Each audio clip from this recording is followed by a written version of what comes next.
9:40 at the Big 550 KTRS. I am Paul Harris. Normally on Fridays you would hear me in the afternoon from 3 until 6 with the Friday edition of the large morning show in the afternoon, but they asked me to come in and fill in again here for McGraw this morning, so I was happy to do that. But I said to Colin Jeffery, our news director, who also serves as the movie reviewer for my Friday afternoon show, will you come in here and talk about the Oscars with me? And so he is here joining me in the studio. Good morning, Colin. Good morning, Paul. How are you? Good. Before we get to the Oscars, last Friday afternoon, you were telling me how much you liked the movie Kingsman. Yes. Kingsman, The Secret Service, with Colin Firth as a British secret agent and Samuel L. Jackson as the villain. Yes. And I said to you, well, I want to go see this movie, particularly because I know spy movies with great villains are always good, and Samuel L. Jackson guaranteed to be a great villain. Yes. I went to see the movie last night. Yes. It's not as good as you made it sound. I'm sorry. And I have to ask you this. Why do they have to have Samuel L. Jackson's character lisping? Because it's so ridiculous. No, they don't need that. The rest of the movie is over the top in every way. Yeah. Some of the violence is way too cartoonish and out of control. Yes. As much as I like Colin Firth's character and Samuel L. Jackson's character, it just, I walked out of there disappointed. Maybe you built it up for me too much. Maybe I did. And I'll take responsibility for that. But it was a lot of fun, and it was nice to see that in February.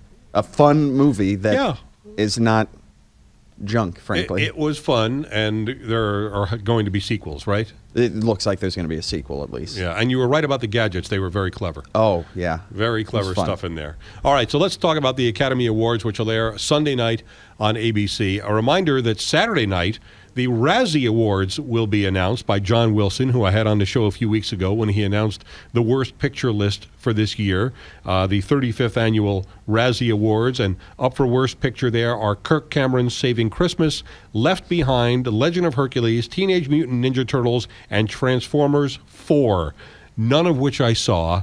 And our worst movie of last year, A Million Ways to Die in the West, was not on the list, to my great surprise.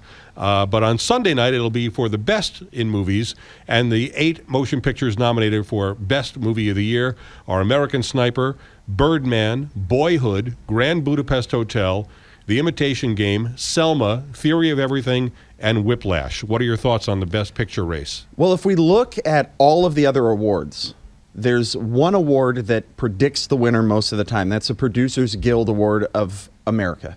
And that's 70% over the last 10 years. It picks the Oscar winner, and they picked Birdman there, but I think Boyhood wins because it was a bit more accessible, and it was quite an achievement in filmmaking.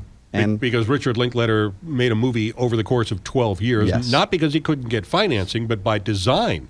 Yeah. He wanted to have the actors grow up on screen, which they do. Yeah, and so time is a character as much as anyone else in that movie, because not only are their characters evolving, but the actors are evolving. So it's a unique experience. Yeah, but you don't think Birdman can overtake it as Best Picture? It was just too dense, I think. It did not have really any commercial success by and large. It was, a smaller movie. All of them are. But I think more people that saw Boyhood went home and understood it than Birdman. Yeah. Well, if you talk about commercial success, really only one of these movies has made big bucks, and that's American Sniper. Yeah. The Clint Eastwood movie about Chris Kyle, played brilliantly, I think, by Bradley Cooper in the movie. It is at or above now $300 million, but the Oscars are almost never like the People's Choice Awards in that they don't choose the big box office hit, right? No, they really don't. I mean, yeah, the last one that's really notable that did that was Titanic.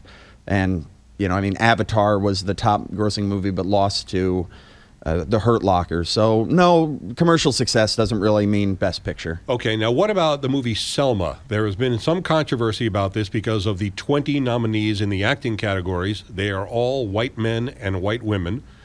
Selma was nominated for Best Picture, but its director, Ava DuVernay, was not one of the top 5 to get into the directing race. Now, it's interesting because there are 8 movies. They could nominate 10.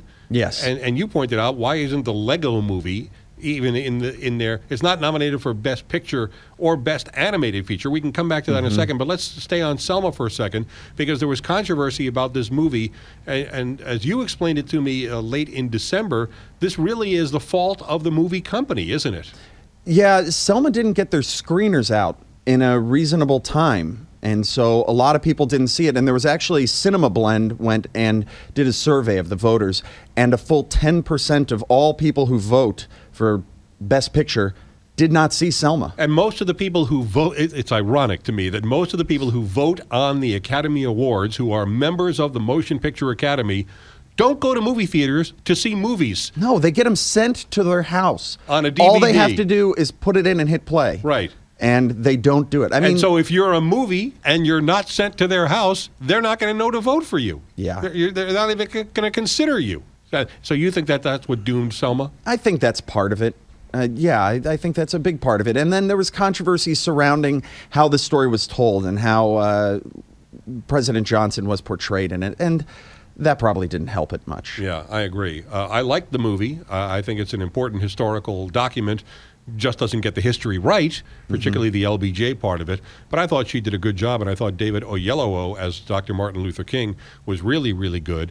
I think that his not being nominated for Best Actor is a real snub. Let's talk about that category. You've got Steve Carell for the extremely boring Foxcatcher. That's not their full name, by the way. No, it's just Foxcatcher. You don't nominate a you don't market a movie as, hey, we're coming out with Steve Carell in the extremely boring Foxcatcher. That's just what I call it. Extremely boring and incredibly slow, right? Yes, it was both. Yeah. So you got Steve Carell there. You got Bradley Cooper for his Chris Kyle role in American Sniper. You got Benedict Cumberbatch, who was wonderful as Alan Turing, pretty much the inventor of the computer and a man who saved millions of lives in World War II by breaking the Nazis' Enigma code. The movie's called The Imitation Game. Then you got Michael Keaton in Birdman and Eddie Redmayne in The Theory of Everything. Nothing for David Oyelowo. He could have easily have been in that Steve Carell slot, as far as I'm concerned. Who's going to win? Well, again, if we look to the predictions, the predictive awards, over the past decade, the winner of the SAG Award wins it every time, 100%. So that was Eddie Redmayne. Michael Keaton could play a spoiler here, but I think Eddie Redmayne wins it because I saw that movie, and he's unbelievable in it. He plays Dr. Stephen Hawking, who at a very early age was diagnosed with ALS and was given 2 years to live, and here it is some 45, 50 years later. He's still alive, still in the wheelchair, still doing brilliant work. And the way Eddie Redmayne plays him and becomes that character in the wheelchair after being an able-bodied youth at the beginning of the movie is brilliant. And as we know from the past, this is the sort of performance Oscar voters love. Yeah. So I think Eddie Redmayne wins it. Now, Michael Keaton, my issue with him, he's not the best actor in the movie. We've spoken about it. Edward Norton Jr. is the best actor in that film. Yeah. And yeah, so I think Eddie Redmayne does it, though. All right, well, then let's go to supporting actor, which Edward Norton is nominated for Birdman. Also Robert Duvall in The Judge. That's just a nod to your Robert Duvall. It's like the Meryl Streep entry in this category.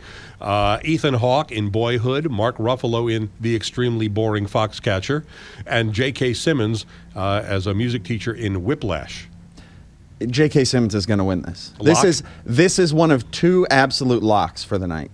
This is J.K. Simmons has won every single award for this role. And deserves it. Yes, and he's going to win this. Didn't I say to you after I saw the screening of this, I just saw I'm surprised he's not up for Best Actor, because he and Miles Teller, the young guy who plays his student in this movie, who he abuses mentally throughout this entire movie as the world's toughest music teacher, and Miles Teller as a student, they're pretty much both on screen the entire time. Maybe Miles Teller has 5 more minutes. But to put him in this category is a blatant attempt to get him an Academy Award, isn't it? Yeah.